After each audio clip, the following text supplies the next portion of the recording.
ہم حق سچ کی بات کرتے رہیں گے اور گولی سامنے میں تے وجڑی ہے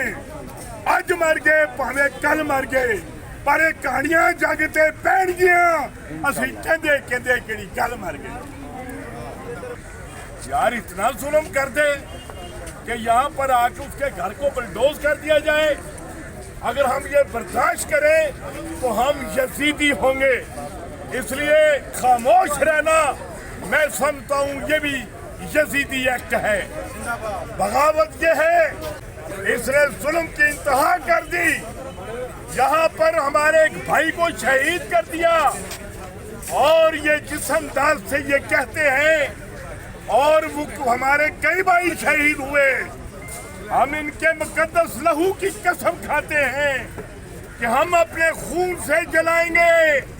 راستوں کے چراغ اور ان چراغوں سے کہکشاں بنا لیں گے جہاں جہاں بھی بہا ہے لہو شہیدوں کا وہی پہ بنائے حیا ڈالیں گے اس لیے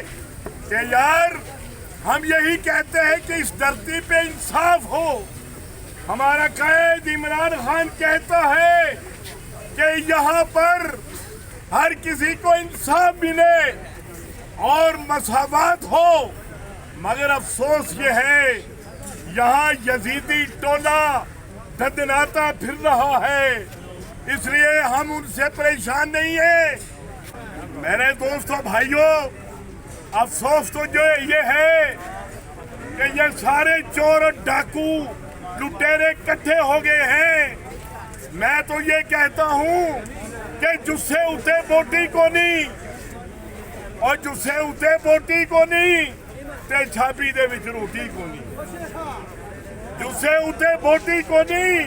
تے چھاپی دے وچ روٹی کو نہیں اور گڈی ٹوٹ گئی گوٹی کو نہیں اور کلے ہی رہ گئے جوٹی کو نہیں اے سپ بھی سپ نے سوٹی کو نہیں اور دوڑیو بوڑیو پہ گئے جو دوڑیو بوڑیو پہ گئے میرے کے ڈالر دی جنکار تے نچو اے بغیرت کہندے نے کہ ڈالر دی جنکار تے نچو تے ویلے دی پھنکار تے نچو تے اپنے من نو مار کے نچو یعنی انتہائی بغیرت ہو جاؤ اپنے من نو مار کے نچو تے ویران دی دستار تے نچو اور دوڑیو بوڑیو پہ گئے چور تے کالیاں اٹھا کالے روڑ پنجابی سمجھتے ہو نا